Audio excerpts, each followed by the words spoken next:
Driver हूँ। इतना है कि सरकार से समान काम और समान वेतन हो। 5 महीने से सैलरी नहीं मिल रही है।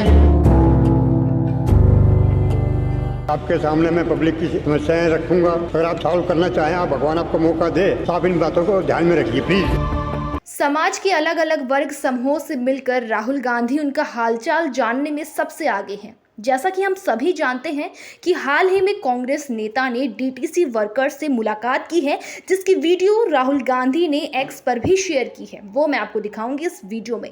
राहुल को कर्मचारियों ने बताया कि वे समान वेतन के लिए, समान काम के लिए यही सब चाहते हैं और उनकी नौकरी पक्की हो जाए। देखिए। नमस्कार, बैठ जाओ यहाँ। बैठो।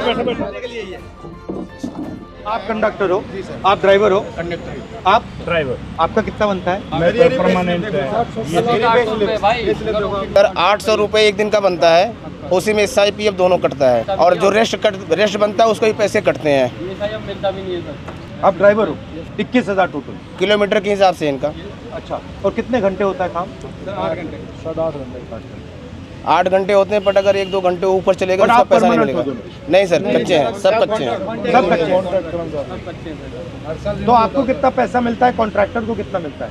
सर कोई कॉन्ट्रैक्टर नहीं हमारे बीच में। हाँ। हम और DTC हैं, सीधा डायरेक्ट। हाँ जी, बट हमारा 800 रुपये, 816, 13 रुपये एक दिन का, 16 रुपये, उसी में SIPF भी कटेगा। प्लस महीने में हमारा कोई रेस्ट नहीं होता, ना होली ना दिवाली, कोई दिन नहीं होता। कोई दिन नहीं, संडे सैटरडे कुछ नहीं। उसका पैसा कटेगा जिस दिन हम छुट्टी करेंगे। जितनी छुट्टी करेंगे उतना पैसा कट जाएगा।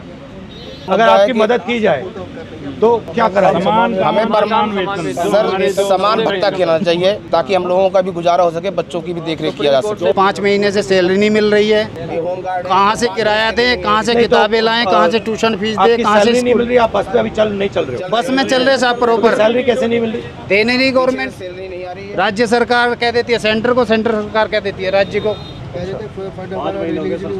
फंड रिलीज नहीं हुआ, ये नहीं हुआ, वो नहीं हुआ, और आगे से 2 महीने का और कह दिया 2 महीने तक और नहीं मिले। जहाँ हाथ पैर मारने मार लो, जिस नेता के पास जाना चले जाओ, जो करना कर लो। अक्टूबर से पहले सैलरी नहीं मिलेगी, ये कह रहे हैं अधिकारी। हमारे बच्चों के साथ ये हो रहा, अब नहीं भर्ती कर रहे, उनका भी भविष्य खराब करेंगे ये। मैं कंडक्टर DTC कर्मचारी हूँ। हम एक कॉन्ट्रैक्ट बेस पे हैं और हर साल कॉन्ट्रैक्ट रिन्यू होता है। वो भी ड्यूटी कम होती है तो उसे रिन्यू नहीं होने देंगे। फिर आप जाइए घर बैठिए, फिर बड़े मुश्किल से हमारे मतलब परमानेंट नहीं बनाना चाहते। हाँ जी सर, हमें पक्का किया जाए, हमें ये मांग है हमारी।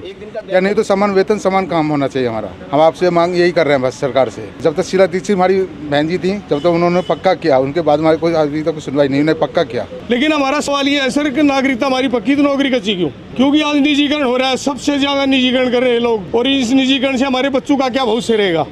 आज पूरे DTC कर्मचारी हमारे बम की तरह भरे हुए हैं। हम उम्मीद उनसे रखते जो हमारी आवाज मुखर करे। सर पिछले 6 महीने से सैलरी नहीं है, और उस सैलरी का नतीजा ये है कि हमारे 24 जवान जो होम गार्ड के हैं, वो कोई हार्ट अटैक से, कोई डिप्रेशन से वो दुनिया छोड़ चुके हैं।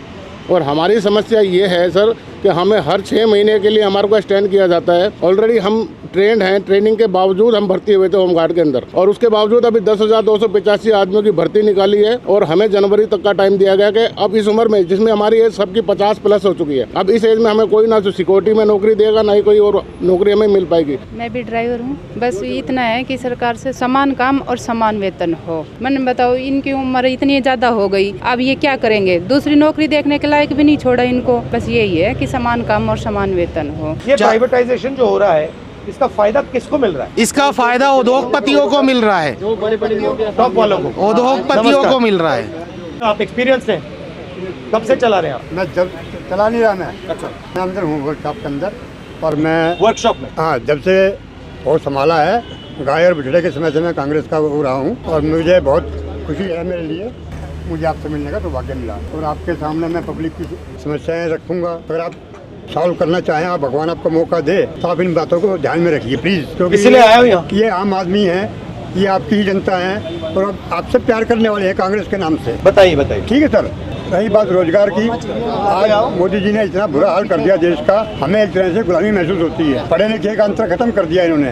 अनपढ़ मजदूर 18 से 20 हज़ार लेता है, पढ़ा लिखा 25,000 लेता है। हम एक आम आदमी हैं जो पूरी ज़िंदगी नौकरी करने के बाद अपने बच्चों को एक अच्छी शिक्षा दिलवाते हैं कि बच्चा कहीं सेटल हो जाएगा, लेकिन अंत में उसको भी 30,000 35,000 ही मिल पाते हैं। ये हमारे आम लोगों की समस्याएं हैं सर। सर बोलना तो हर कोई चाहता है, आजकल जो बोलता है सीधा उसका काम, गवर्नमेंट का काम है जेल में। डर फैला हुआ है। पब्लिक के दिलों में डर फैला हुआ है। आप लोग पैसा बचा पाते हो या बिल्कुल बिल्कुल नहीं सर, बिल्कुल नहीं। और अगर आप कहीं बस पे जाओ तो आपको पैसा देना पड़ता है या आपके पास पास होता है? आपके पास पास ऐसा कुछ नहीं है कि आप बस में फ्री जाओ। तो धन्यवाद आपका। नमस्कार ब्रदर, कैसे हो? तो अपने बारे में बताओ, बच्चे कैसे हैं, क्या हो रहा है, फैमिली कैसी है, काम कैसा होता है? मेरी ड्यूटी 12:50 से स्टार्ट होती है। मैं यमुना पार से आता हूँ, पर हालांकि डिपो तो बहुत दूर पड़ता है। कैसे आते हो? मैं बस से ही ट्रेवल करता हूँ सर। जो हमारा कांटेक्ट है ना सर, उसमें दिक्कत, कांटेक्ट लेबर है एक तरीके से। अच्छा, हाँ जी, कॉन्ट्रैक्ट लेबर हो, कभी भी निकाल दिया जाता है? हाँ जी, 1 ईयर का कॉन्ट्रैक्ट होता है हमारा। हाँ जी, हर साल रिन्यू होता है सर। और आपका कॉन्ट्रैक्ट डीटीसी के साथ होता है या किसी बिचौले के साथ? नहीं, डीटीसी से डायरेक्ट। बट ये हम तो एक अपना फ्यूचर सिक्योर करने के लिए परमानेंट जॉब चाहते हैं। ये आपका श्रीनगर मार्केट होते हुए क्या करते हैं? और ये सफदरजंग हॉस्पिटल होते हुए जाए। अच्छा लगा। आपका सब प्रोग्राम अभी क्या है? बस कंडक्टर से, बस ड्राइवर से बात कर रहा था। मैं देख रहा था इनकी मतलब मुश्किलें क्या है, प्रॉब्लम क्या है, थोड़ा समझना चाह रहा था। क्योंकि मैं पहले जो ट्रेन ड्राइवर्स थे उनसे मिला था, तो फिर बस ड्राइवर ने मुझे कहा कि बस ड्राइवर से भी आपको मिलना चाहिए, उनकी भी समस्या है। तो यहाँ पे इनकी पेमेंट की समस्या है, होम गार्ड की समस्या है, तो ये मैं थोड़ा समझने की कोशिश करूँ। तो ये मास रिच तक पहुँचे, बस वही कि लोगों को पता लगे कि आप बस में बैठ रहे हो, मगर ड्राइवर को क्या करना पड़ता है, कितना पैसा मिलता है, कितनी मुश्किलें हैं, कंडक्टर को क्या भुगतना पड़ता है, फिर सिटीजन जो आ रहे हैं उनको क्या क्या ये आइडिया। थैंक यू ब्रदर, धन्यवाद भैया, अच्छा लगा आपसे।